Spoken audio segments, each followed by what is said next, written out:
Hello बच्चों, let's read this question. The question over here says anthropogenic actions can lead evolution. Explain. हमें यहाँ पे बताना है जो anthropogenic actions होते हैं वो कैसे हमें evolution की तरफ ले जाते हैं.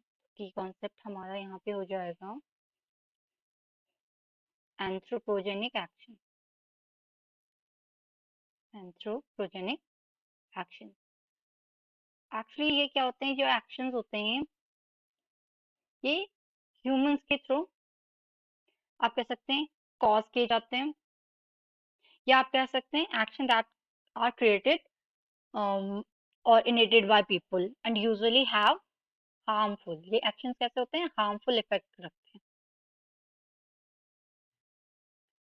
ठीक है ना. तो इन्हें क्या कहते हैं आप एंथ्रोपोजेनिक एक्शंस कहते हैं. जो एंथ्रोपोजेनिक एक्शन है ये इवैल्यूएशन कॉज करते हैं. जैसे हमारा क्वेश्चन भी पूछ रहा है, ये इवैल्यूएशन करते हैं किसमें, ऑफ स्पीसीज, किसी स्पीसीज में, और वो भी इन अ वेरी शॉर्ट पीरियड. मतलब बहुत छोटे से पीरियड में ये क्या कर देते हैं, किसी भी स्पीसीज में एवोल्यूशन को कॉज कर देते हैं. देखो इसका एग्जांपल हम लेते हैं. पहला है इंडस्ट्रियल मेलामाइन. Industrial melanism. दूसरा इसका एग्जांपल है हर्बिसाइड.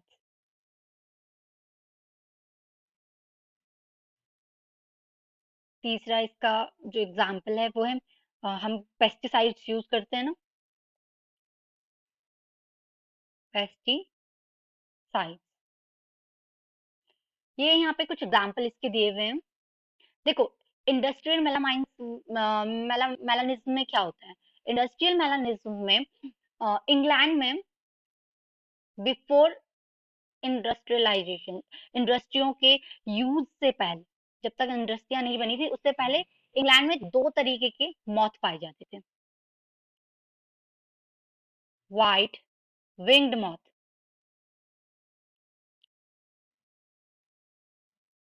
और दूसरा होता था black wing moth. Black wing moth, ये दो टाइप के यहाँ पे मॉथ पाए जाते थे. लेकिन जब वहां पे इंडस्ट्रीज बनने शुरू हुई, इंडस्ट्रियलाइजेशन शुरू हुआ, तो क्या हो गया, ये जो व्हाइट विंग मॉथ थे ये क्या नहीं कर पाए. जो इंडस्ट्रियलाइजेशन शुरू हुआ तो ये सरवाइव नहीं कर पाए वहां पे. लेकिन जो ब्लैक विंग मॉथ थे इन्होंने वहां पे क्या कर दिया, कैमोफ्लेज कर लिया और ये सरवाइव कर गए. इसका रिजल्ट ये हुआ कि वहां पे जो व्हाइट विंग मॉथ थे वो खत्म हो गए और ब्लैक विंग मॉथ की जो काउंट थी वो बढ़ गई.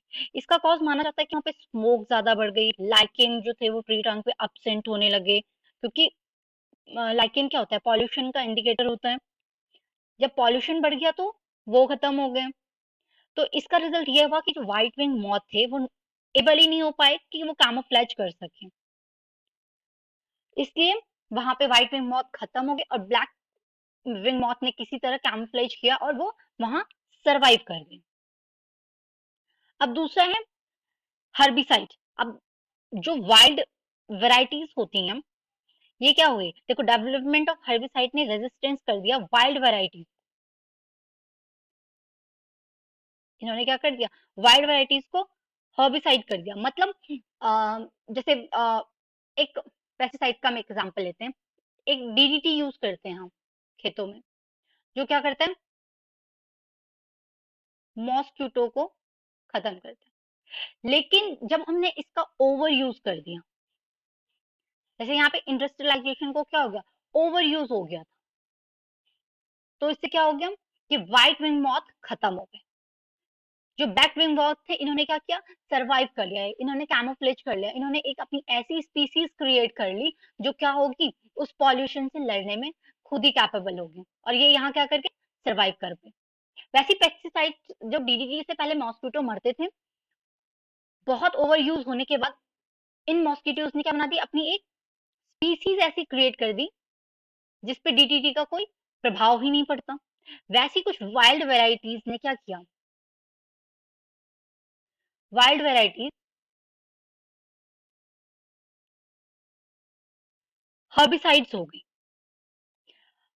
ह्यूमन बीइंग क्या करते हैं, हम क्या करते हैं, जैसे हम जो डोमेस्टिक एनिमल्स को पालते हैं, हम लोग क्या करते हैं, डॉग हो कैट हो, इनके वो क्या करते हैं, इनकी ब्रीड्स को इंटरमिक्स कर देते हैं एक अच्छी ब्रीड में, कि हमें क्या मिल जाए, एक अच्छी ब्रीड मिल जाए। लेकिन इससे बॉडी, इससे उस एनिमल की बॉडी क्या होती है, वो अपने जो पुराने कैरेक्टर्स होते हैं, जो बेसिक कैरेक्टर्स होते हैं, वो छोड़ देते हैं और एक अलग कैरेक्टर में चले जाते हैं। तो ये क्या करते हैं, एवोल्यूशन कॉज करती है। जैसे आपको कोई गेहूं है या कोई आप सब्जी उगा रहे हैं, आपको क्या चाहिए, उसकी अच्छी उसमें कीड़े लगते हैं, तो आप लोग क्या करते हैं, एक ऐसे भी उसमें पेस्टिसाइड यूज कर लिया, उसमें कोई अदर चीज यूज कर ली, तो कुछ टाइम बाद क्या होती है, उस गेहूं की या उस सब्जी की एक ऐसी ब्रीड क्रिएट हो जाती है जिसमें वो बीमारी हो ही ना, या फिर वो दवाई का असर हो ही ना। तो ये क्या कर देता है यहाँ पे, एक एवोल्यूशन दे देता है किसे, स्पीसीज को। तो जो एंथ्रोपोजेनिक एक्शंस होते हैं वो क्या करते हैं, ओवर यूज, जब हम किसी चीज का कर लेते हैं, चाहे वो पेस्ट हो या वीड्स हो,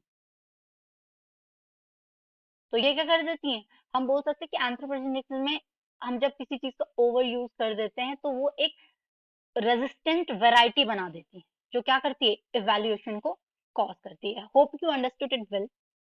बेस्ट ऑफ लक।